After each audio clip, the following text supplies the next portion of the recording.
Let's get to the breaking news of the hour. The Associated Press reporting Russian missiles have crossed into Poland, killing 2 people. Let's bring in Colonel Jack Jacobs, retired general, NBC News and MSNBC military analyst. Thank you for being with us and at such short notice. Still a very developing situation. We do not have confirmation of these headlines that we've just brought to our viewers, Colonel Jacobs. But if, in fact, we have seen Russian missiles cross over into Poland, accidental or not, what would that mean now for this conflict and whether it now elicits a reaction from NATO? Well, it should elicit a reaction from NATO, but because NATO is disinclined to get decisively engaged itself in the conflict, except indirectly by sending weapons, materiel, intelligence, and so on to the Ukrainians.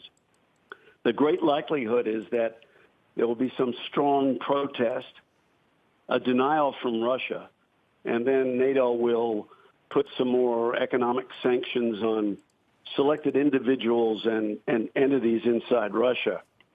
Otherwise, it's difficult to envision how NATO would get so exercised about it that it would now want to be physically engaged in a conflict with Russia on Ukrainian soil. So it is my understanding that we are actually seeing, perhaps based on some conversations I've had, the largest barrage of Russian missile strikes on Ukraine to date.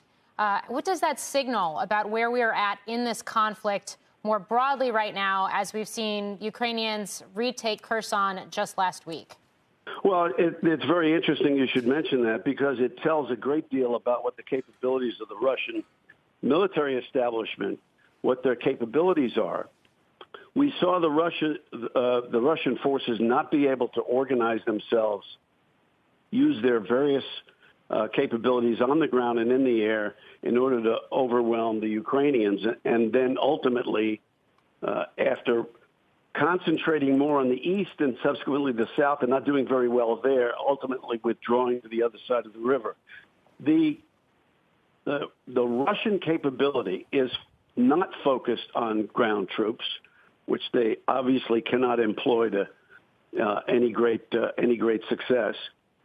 But they do have an enormous capability at indirect fire. This is artillery, both short range and long range, and missiles, some of which are theirs, many of which they're now purchasing elsewhere because they've used up a lot of their stockpiles. But that is their default capability. That is, just send lots of indirect fire, fire indiscriminately.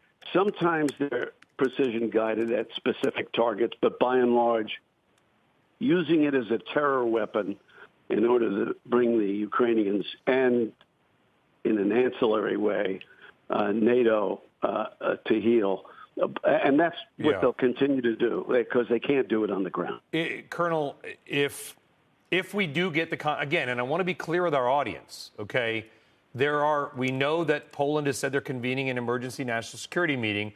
We know the AP has reported, citing senior U.S. officials, that a Russian missile or missiles did land into Poland, just on the border over Ukraine, and potentially killed a couple of people. Once we get confirmation of that, assuming we do, what is the proper response, if anything, by Poland? Well, they don't have a proper response, because they're not going to go to war over Ukraine, even if they themselves have been attacked. They're not going to go to war by themselves. They would have to invoke